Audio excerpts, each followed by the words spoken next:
Last week, myself and Jeffrey went over to China to visit our partner over there, who basically sources our products. And it's a very productive meeting. We got to experience how he operates his business over there, how he interacts with what we do over here, and how all that kind of talks to each other. So it was really interesting for myself. Obviously, been here 3 years. We interact with our supplier a lot on a daily basis with information about products, pricing, etc. So just to actually go over there and experience and actually put a sort of face to a name was really good. Yeah. And they were absolutely fantastic in terms of being so hospitable. Yeah, they really do it well out there, don't they? They're brilliant. They organised the transport. Whenever we were hungry, they would feed us. Nothing was too big. No, nothing was too big for them. It's all part of the culture, the international, the way that business decorum, how to do things internationally. And bear in mind, we've been working with these guys James has been working with, they're basically my friends, James and the owner of the business over in China. They met probably 14, 15 years ago. So you've got to remember that the very essence of JLC and the reason why we're able to do what we do is with the partners that we've made internationally. So these guys over there have been detrimental to our success here, and furthering those bonds and cementing those relationships is absolutely key and all part of the process here at JLC. So yeah, for sure. And as you alluded to, James and our suppliers have had a successful relationship for many years, and JLC has changed so much from that starting point to where we're going. So hot topic of conversation is what we need from them moving forward as our business grows as well, because it's such a different business to how it was 10, 12 years ago. And it was just good to kind of get them on board. We are one of their biggest suppliers, so they're very keen to maintain that relationship and to improve with us. So it was good to get their ideas and also to put over our ideas what we need from them moving forward as we grow and we continue our success. And for some of our big partners as well, we listen to them, and obviously they represent a big portion of the customers, the end users in the UK, certainly in the UK and in Europe. So I guess we need to then feed that information onto our suppliers as well, and they need to kind of act accordingly. The landscape is always changing, certainly in this IT realm. Trends change. So we get going over there as well. We get a chance to really kind of usher them and guide them into what we need, because the answers are there. We just got to unearth them, and amongst the chaos in China, it can be very difficult to navigate.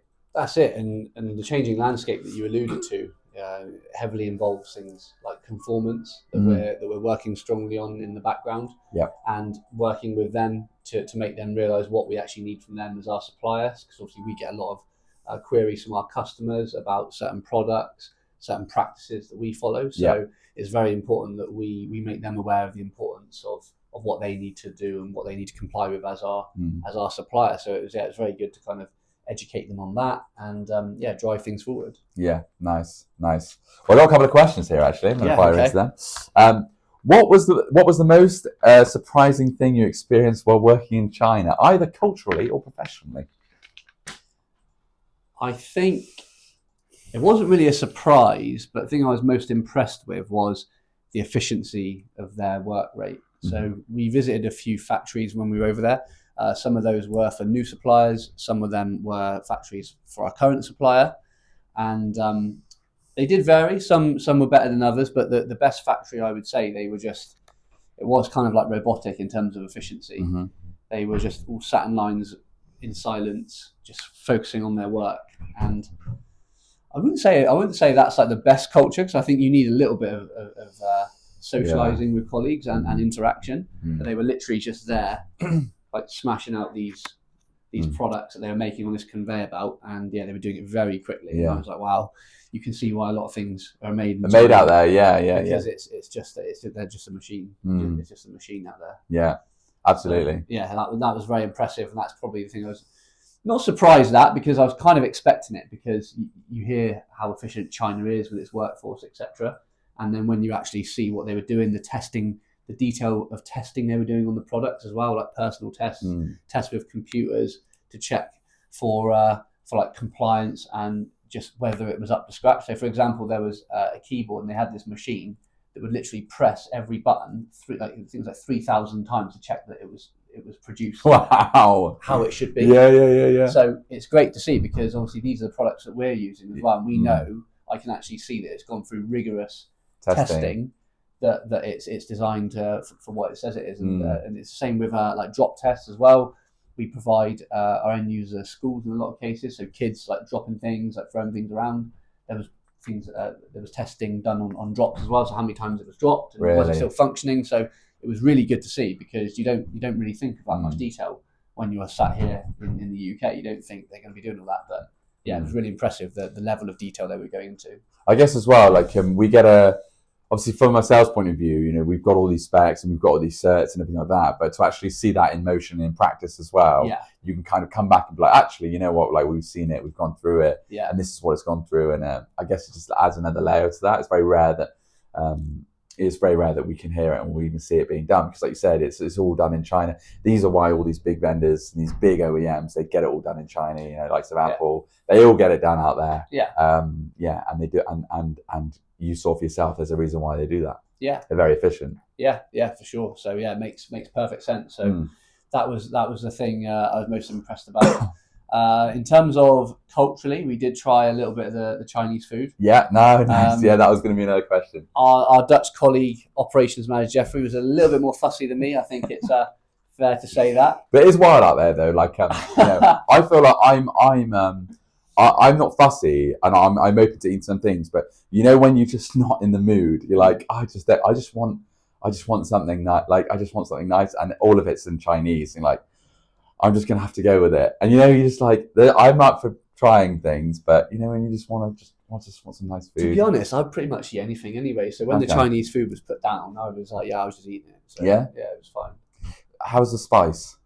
Wasn't too bad actually. I think they catered to us because we were Westerners. I think they thought, we naturally don't like spicy food. I actually quite like spicy food, but it was mainly Cantonese style food, which is stereotypically a little bit blander. Like whole foods, less spice added to it. So yeah, I really enjoyed that. I really enjoyed it. Nice. And when you go and see these like factory owners and things like that, you know, was there a certain level of decorum, a certain level of practice that you had to adhere to?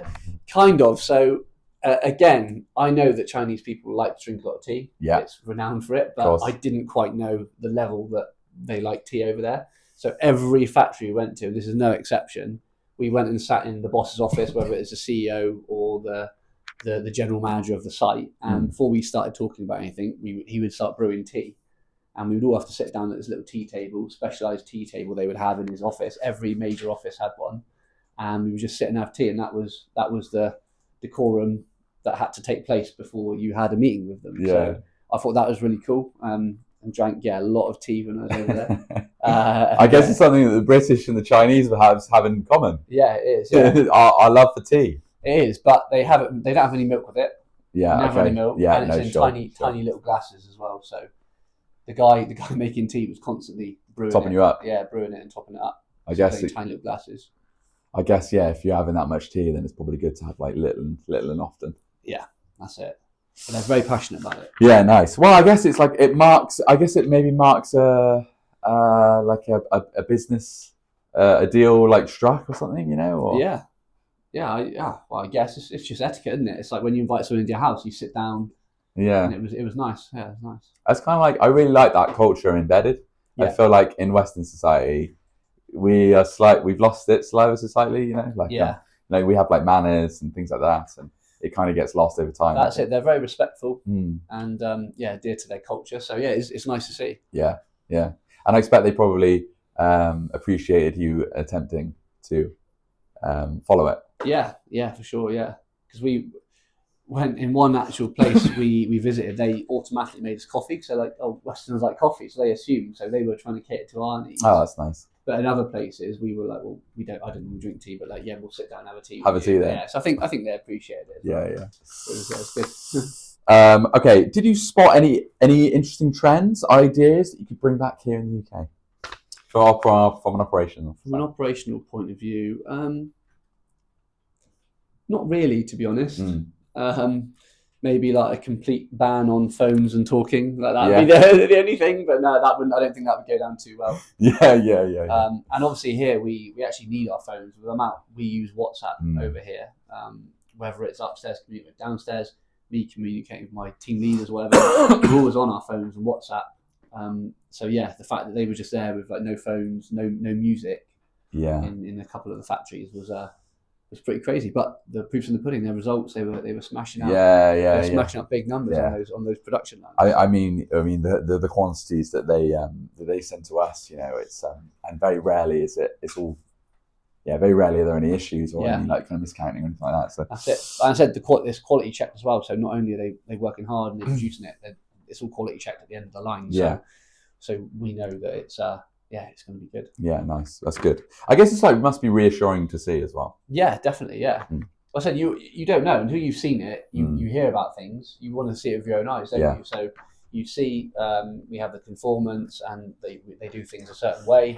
Then when you're actually out there and they say, "Oh, we test this," you're like, "Oh yeah, do you really test it?" But when you actually see it with your own eyes, the level of testing that they actually do is really impressive. Yeah, absolutely. And it's so important for us to like make sure that we are following that as well, because not saying that it's not important. Of course, it's always important, but the landscape is changing. It's becoming a lot more. Our customers want to know the ins and the outs and a little bit more detail on how things are done. So going out there and seeing it for yourself as well, then we can absolutely say that things are done correctly.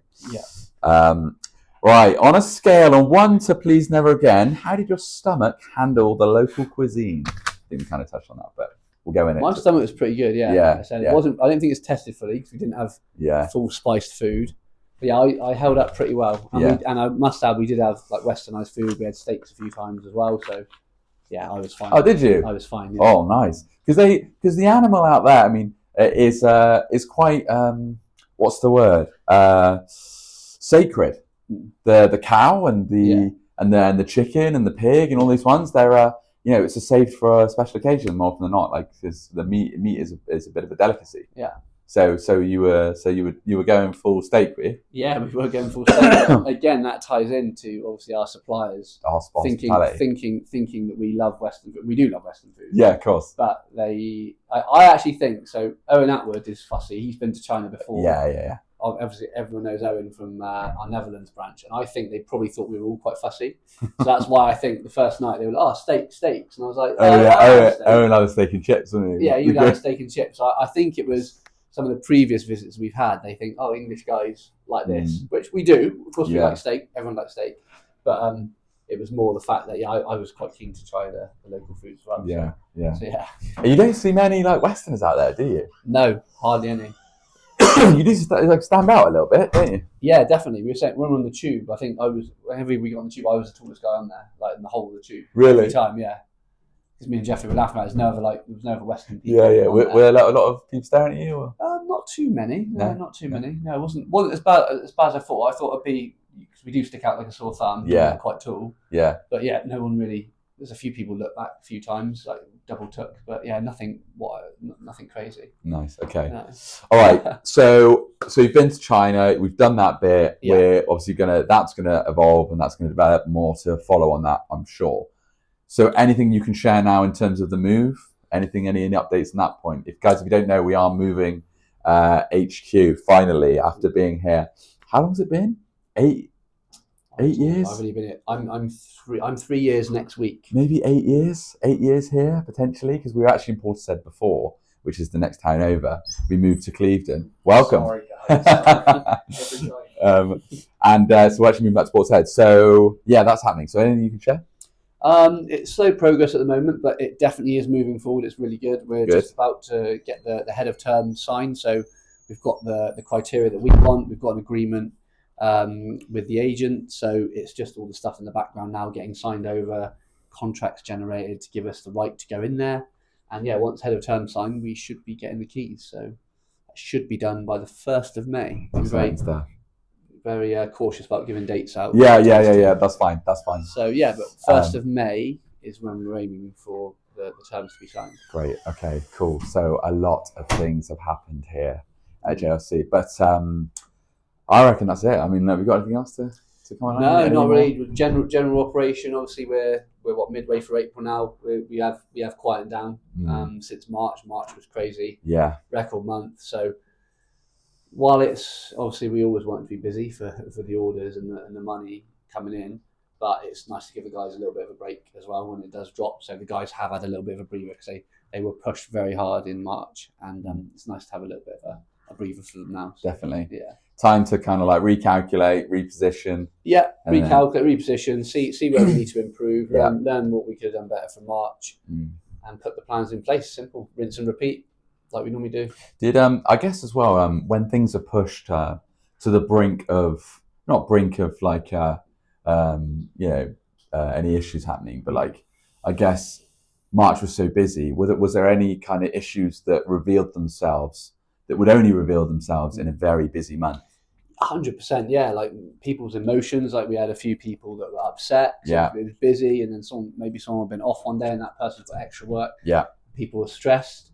So I say more on that front. Really, we could handle the volumes in terms of what we were doing. We pretty much were at our limit in terms of how we're set up with the number of people. Like we were doing 220 a day in March, and I think that's probably our max for our current setup. Like without putting any more sort of tech or more people in, like we were pretty much at our max in terms of people working to their full potential. Yeah. So yeah, and you kind of learn when the pressure is on. You can obviously see people who step up and who can handle the pressure, and then obviously some people get a little bit emotional with the pressure and need some support. So it's good to see those kind of people as well. And yeah, you learn a lot more about people when the pressure's on, to be honest. So it was good.